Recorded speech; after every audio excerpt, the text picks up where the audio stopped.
Welcome back dear students. आज हम पढ़ने वाले हैं लीनियर क्यू का C++ में प्रोग्राम कैसे लिखना है एंड उसको ड्राई रन करके देखने वाले हैं कि प्रोग्राम एग्जीक्यूट जब होगा तो सारी कंडीशंस प्रॉपरली फुलफिल होंगी और कैसे चलेंगी। Okay, so let's begin. देखिए, यहाँ पर हमने जो हेडर फाइल्स हमें यूज़ में आने वाली हैं प्रोग्राम में वो सारी लिख ली हैं। iostream.h, conio.h और स्टैंडर्ड लाइब्रेरी के लिए stdlib.h। नाउ अब हमने क्या किया है कि हम अरे इम्प्लीमेंटेशन देखेंगे क्यू का। तो इसके लिए हमने एक अरे लिया हुआ है 5 साइज का, और क्यू के 2 एंड्स होते हैं जैसा हमने डिस्कस किया था। यदि आपने क्यू के बेसिक कंसेप्ट नहीं पढ़े हों तो आप डेटा स्ट्रक्चर की प्लेलिस्ट में जाकर के देख सकते हैं।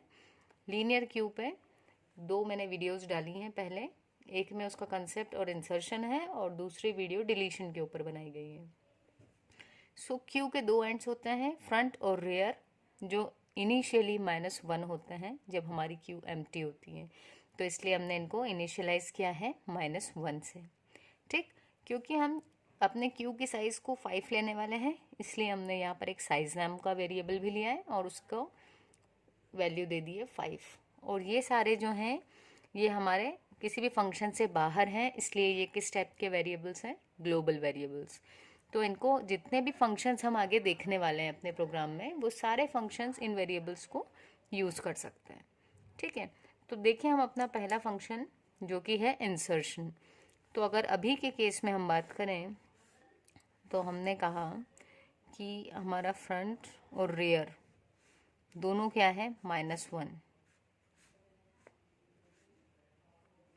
फ्रंट और रियर दोनों की वैल्यू -1 ले रखी है हमने। ठीक, तो अब यदि हम यहाँ चेक करें क्या क्यूब फुल की कंडीशन हमेशा क्या होती है कि यदि रियर जो है हमारा वो लास्ट पोजीशन पे पॉइंट करने लगता है तो हम कह देते हैं कि हमारी जो क्यू है वो फुल है। ठीक है, सो इसको और आगे कंटिन्यू करें उससे पहले मैं एक चीज़ आपको याद दिला दूं कि क्यू के जो 2 एंड्स हैं उसमें से जो रियर एंड है हमेशा इंसर्शन उसी पर होता है। ठीक, इसलिए हम रियर को चेक कर रहे हैं यहाँ पर। तो रियर की वैल्यू अभी हमने देखी तो क्या है? -1। तो -1 और साइज की वैल्यू कितनी थी? 5। इसका मतलब साइज -1 की वैल्यू कितनी होगी? 5 - 1 यानी कि 4 होगी इसकी वैल्यू। तो रियर की वैल्यू है -1, तो -1 और 4 को अगर हम कंपेयर करें तो इक्वल नहीं आएंगे, तो कंडीशन हो गई है हमारी फॉल्स। जब ये कंडीशन फॉल्स हो गई तो हम आ गए एल्स पार्ट में। एल्स में आए, यहाँ पर हमने देखा कि हमने एक वेरिएबल लिया है और हमने यूज़र से उस वेरिएबल में वैल्यू ले ली। तो हम मान लें कि जो हमारा वेरिएबल था n, उसमें यूज़र ने वैल्यू दे दी 10। राइट, अब क्या हुआ? अब जब हम इंसर्ट कर रहे हैं क्यू में तो हो सकता है कि क्यू हमारी एम्प्टी हो, जो अभी वाला केस है। फर्स्ट टाइम जब हमारी क्यू एम्प्टी है, पहला एलिमेंट इंसर्ट कर रहे हैं, तो क्या करना है हमको? तो हमें फ्रंट की वैल्यू को भी -1 से 0 पर ले जाना है। तो फ्रंट कहाँ आ गया अब आपका? -1 से इसकी वैल्यू हो गई 0। ठीक, और रियर तो आपका इंसर्शन के केस में इंक्रीमेंट होगा ही, तो रियर भी आपका कहाँ आ गया? -1 से इंक्रीमेंट होकर के 0 पर आ गया। ठीक, यानी मैं अगर कह दूं कि यहीं पर हमारा फ्रंट और यहीं पर हमारा रियर इस 0 को पॉइंट कर रहा है। ठीक है, फिर क्या हुआ? रियर इंक्रीमेंट हो गया और यहाँ हमने लिखा है ए ऑफ रियर पे n प्लेस करवा दिया।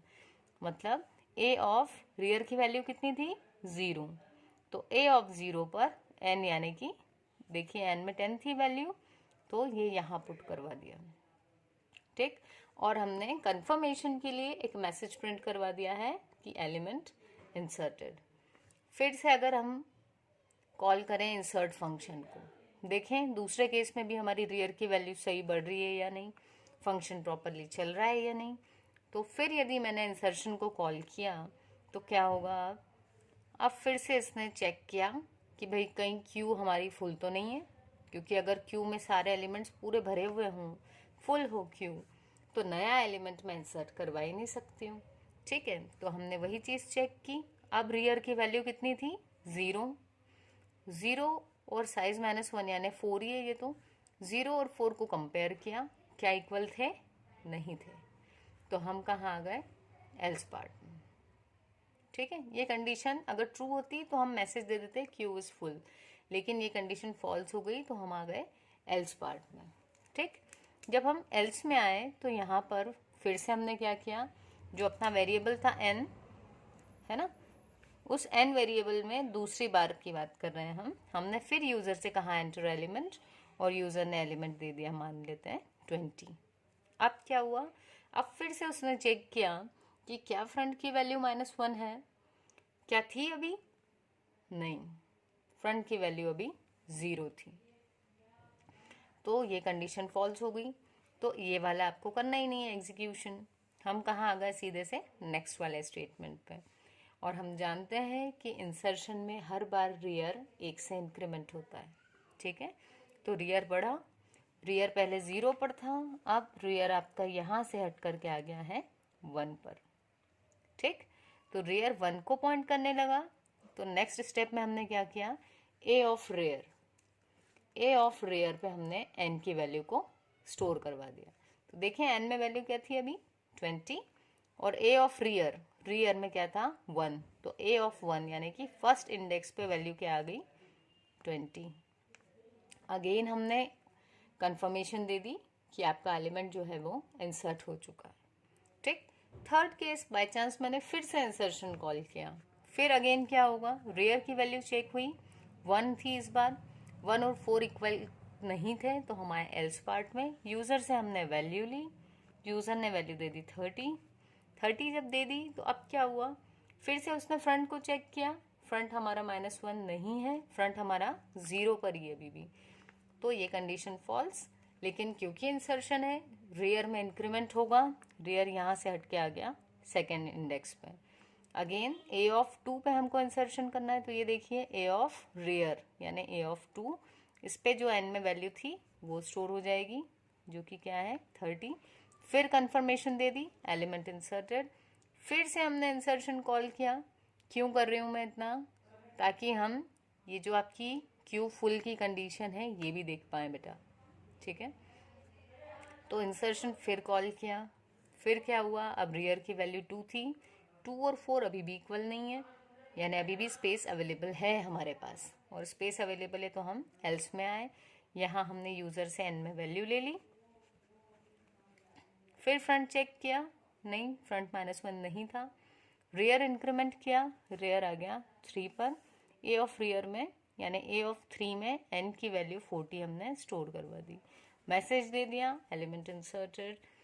फिर से हम चले और अब हमने क्या किया, यहाँ पर आ गए, और फिर इंसर्शन जब हुआ तो रियर की वैल्यू इस बार थी 3 और 4 इक्वेट किए, कंडीशन फॉल्स हो गई। अगेन हमने यूज़र से कहा एंटर द एलिमेंट, यूज़र ने वैल्यू दे दी 50 जब लिया, ये आपकी front not equal to -1, condition false, rear आगे बढ़ा, रेयर 3 से हटके 4 पर आ गया, ए ऑफ 4 पर n की वैल्यू 50 पुट करवा के मैसेज दे दिया, that is element inserted. Clear. अब यदि मैं फिर से इस इंसर्ट फंक्शन को कॉल करूं तो क्या होगा, अब हमारे रियर की वैल्यू है 4।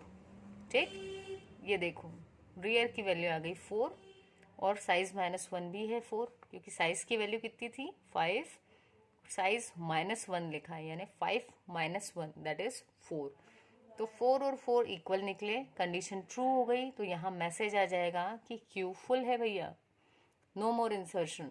ठीक है, यानी आपकी क्यू फुल है, अब और इंसर्शन पॉसिबल नहीं है, तो हम यहीं से बाहर हो जाएंगे, ये हमारा एल्स पार्ट में जाएगा ही नहीं, इस फंक्शन का जो लास्ट ब्रैकेट है इससे यहाँ पे आ जाएगा कंट्रोल, और हम बाहर निकल जाएंगे।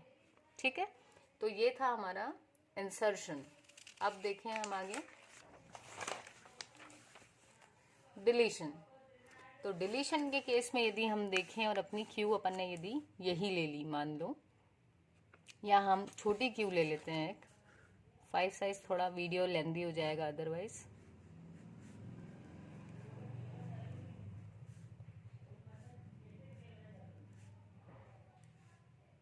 ठीक है, यहाँ पर आ गया रियर, पर अब ये ध्यान रखना है कि इस केस में साइज की वैल्यू कितनी होगी, 3, ठीक है। यहाँ साइज की वैल्यू हम 3 लेकर चलेंगे, ठीक है। देखें, तो आप डिलीशन यदि करना है, तो यदि हम कुछ डिलीट करना चाह रहे हैं तो सबसे ज़्यादा इम्पॉर्टेंट जो चीज़ है वो ये कि इसमें एलिमेंट्स तो हों। अगर एलिमेंट ही नहीं है तो हम क्या डिलीट करेंगे, है ना। इसलिए जो कंडीशन चेक होती है डिलीशन के केस में वो होती है क्यू एम्प्टी की कंडीशन, जो क्या होती है फ्रंट इक्वल इक्वल -1। ये कंडीशन है क्यू एम्प्टी की। तो ये चेक की फ्रंट लेकिन 0 था, 0 -1 के बराबर नहीं है, ठीक है। तो क्या हुआ, कंडीशन फॉल्स हो गई और क्यू आपकी खाली नहीं है, ये कंफर्म हो गया। अब खाली नहीं है मतलब डिलीशन पॉसिबल है। डिलीशन पॉसिबल है तो क्या हुआ, यहाँ पर आए, हमेशा डिलीशन किस एंड से होगा, फ्रंट एंड से, ठीक है। तो ये था आपका फ्रंट, इसमें जो भी वैल्यू थी उसको हम प्रिंट करवा देंगे एलिमेंट डिलीटेड में। Deleted element A of front यानी ए ऑफ 0, 10 आपका डिलीट हो गया, ठीक। तो अब ये डिलीट हो गया, फिर क्या क्या चेक किया, क्या फ्रंट और रियर इक्वल हैं, तो अभी तो नहीं थे, फ्रंट 0 है और रियर 2 है, तो कंडीशन फॉल्स हो गई। इस केस में क्या हुआ, हम एल्स पार्ट में आए और फ्रंट हमारा यहाँ से हट के कहाँ आ गया, 1 पर, और ये 10 आपका डिलीट हो गया, ठीक है। फिर क्या हुआ, फिर से यदि मैंने डिलीशन कॉल किया, फिर कंडीशन चेक हुई कि क्या फ्रंट इक्वल इक्वल -1 है, नहीं, फ्रंट तो 1 था, तो क्यू एम्प्टी नहीं है, मतलब एल्स में आ जाए। फिर क्या हुआ, जो डिलीट होगा वो कौन सा एलिमेंट होगा, जो फ्रंट पर रखा हुआ है। तो ए ऑफ फ्रंट पे जो वैल्यू थी वो हमने कह दी कि ये एलिमेंट डिलीट हो गया है।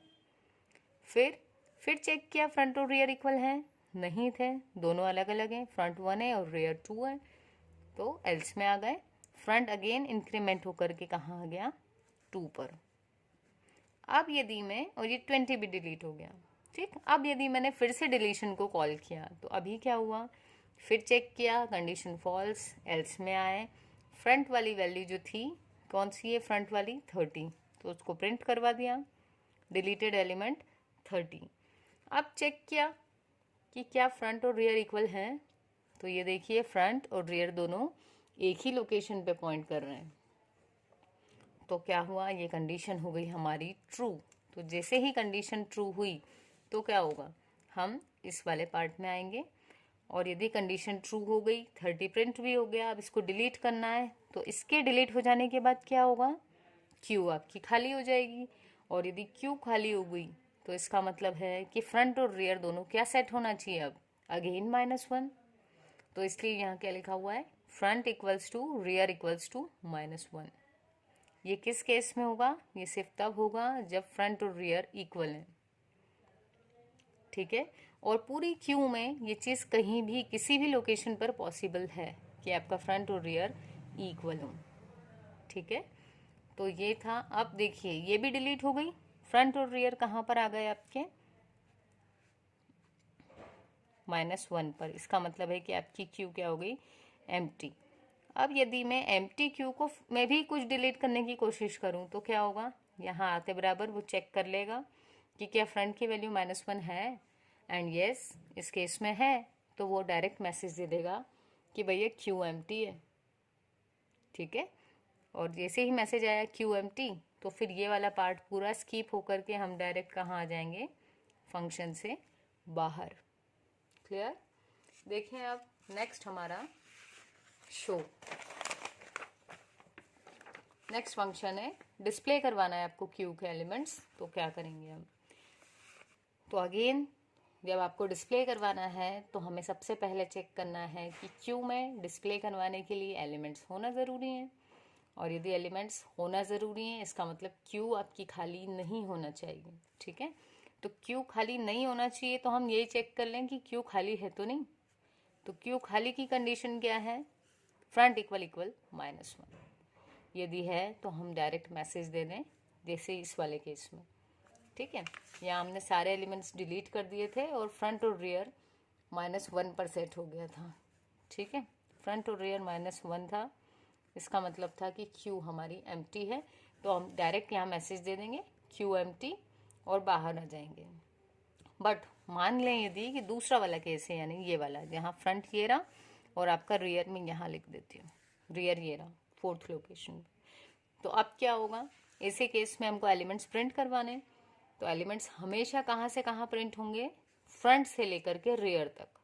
अब हो सकता है कि रियर आपका यहीं पर हो अगर एक ही एलिमेंट है तो, या 2 एलिमेंट हो तो रियर यहाँ पर हो, ठीक है, या अगर 3 या 4 जहाँ पर भी जो भी लास्ट एलिमेंट होगा रियर उसको पॉइंट करेगा।